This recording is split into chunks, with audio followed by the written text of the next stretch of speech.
Hello, welcome back to my channel. My name is Carly Stevens. I'm the author of the 10 Academy series, and this is English Nerd.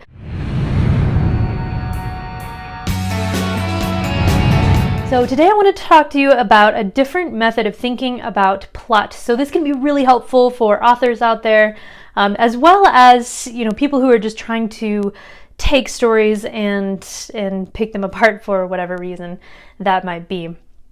So today I wanted to talk about the hero's journey. It's like the most common way of thinking about plot. It's one of the most common, next to the 3 or 5 act structure.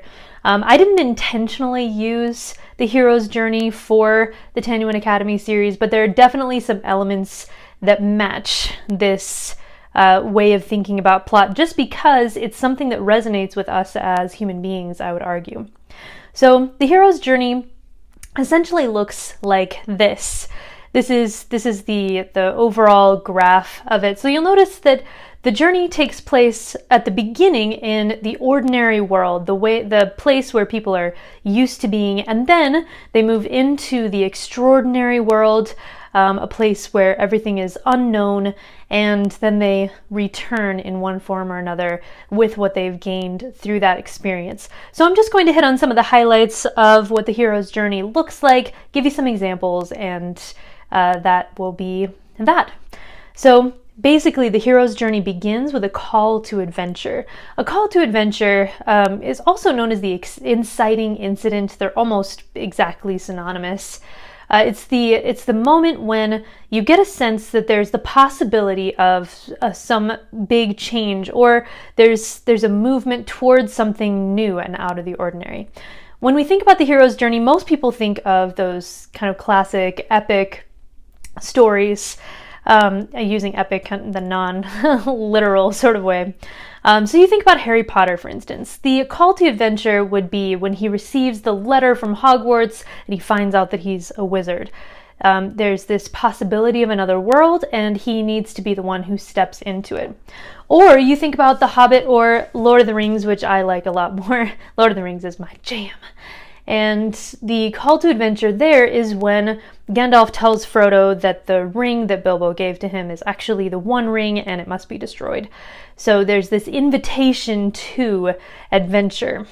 So often the characters will at first refuse the call for some reason. Not every character will, but often they'll refuse the call, and then ultimately they'll decide to take that brave step and go into a situation that they're unfamiliar with. So with Harry, he goes to Hogwarts, of course. With Frodo, he sets off with the ring.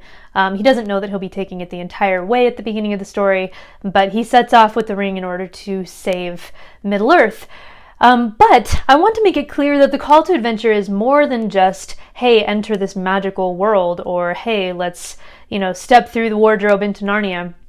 It can be, absolutely, and often is, but the call to adventure is much broader than that if you interpret it a different way. So it can be, like I said, something magical, like in the Matrix, magical, using that loosely.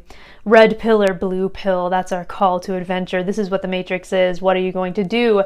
Let's step into this brand new world.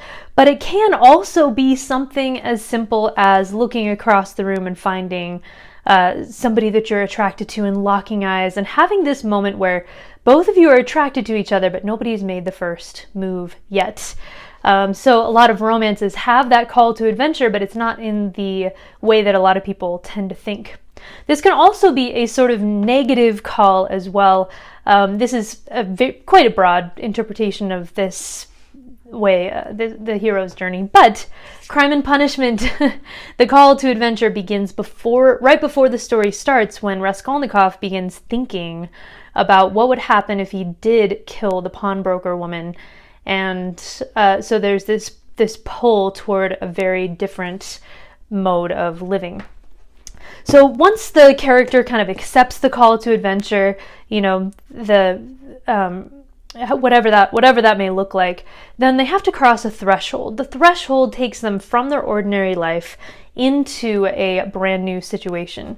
So it's Neo entering the Matrix, it's Harry going to Hogwarts, it's the people locking eyes who actually decide to talk to one another or ask each other out, or whatever it may be. Once you cross that threshold into the unusual world, usually you meet different characters that kind of help you or hurt you, as the case may be. So you'll meet mentors. Usually you'll meet a mentor. You think about Gandalf in Lord of the Rings. You think about Obi-Wan Kenobi in Star Wars. So you have this mentor character that kind of shows you the ropes to this new world, whatever that may look like, Morpheus in the Matrix. But you also are bound to meet some kind of enemies. Often these are enemy characters. Enemy can be just anyone who stands in the way of the goal that you're trying to accomplish by entering that unusual world. So that can be the Agent Smiths in the Matrix. That can be a romantic rival for the attention of the person you're interested in. That can be whatever, of course it can look many different ways. I'm trying to show you that that's the case, that this is a broad way of looking at story that I think fits most kinds of stories that we tend to enjoy, even if it's not beat for beat for beat. So once you meet all those characters and you learn about the extraordinary world, you'll see in this diagram that after you've learned all these things, then there is a moment where there's a sort of death. So this can be a real death, which is less common, or a more metaphorical death. So this is the moment when it looks like the romance will not work out. It's that breakup scene where people walk home in the rain and you think, well, that's it. There's no way that it can work out. In the Matrix, there's the actual death that happens when Neo is killed. But then, of course, things, work out. It's the moment when it looks like all is lost. The ordeal is such that people are tempted to, or they do actually, give up hope. It's the low point in the story.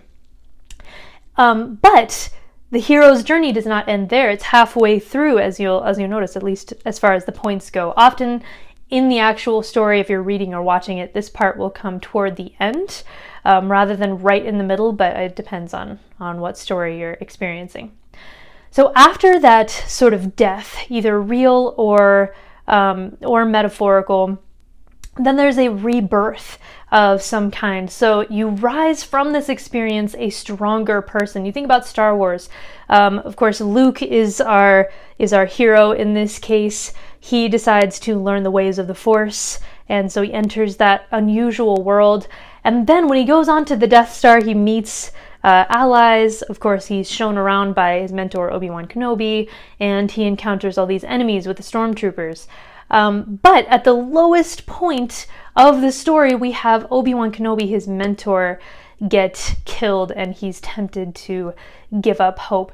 But he rises, as most of these characters do. He rises from that and becomes stronger. So what ends up happening, and I'm kind of glossing over some of the finer points. If you're interested in some of the finer points here, I would definitely recommend checking out not only Joseph Campbell, who's really the pioneer of a lot of this research, but also Christopher Vogler, who wrote a book for authors that simplifies a lot of Campbell's ideas, and that was what drew me into this plot structure. So you rise again, but with that, you end up gaining something from your experience.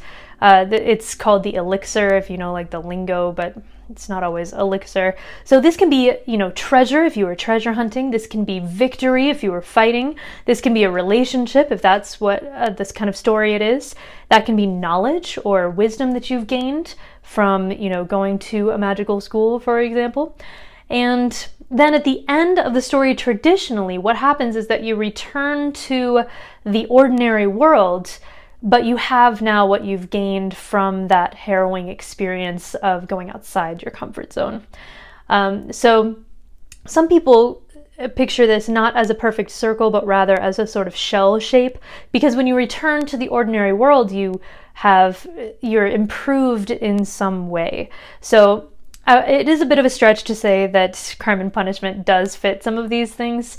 I think that it does a little more loosely, however, than you would see in Star Wars, Harry Potter, Lord of the Rings, The Matrix, or even a traditional sort of rom-com. So that's it. I think that there is a lot to be said for this kind of story, because if you consider it, it's very hard to think of a story that does not have some of these basic elements: that call to adventure, crossing the threshold, all the heavy trials in this new situation in which you find yourself, and then returning with whatever you've gained, even if it's sort of this sad wisdom. So that's it for today. Make sure to like this video if you like it, and subscribe right now. Make sure that you turn on notifications for more English nerdy goodness. Until next Monday, I'll see you later. Bye.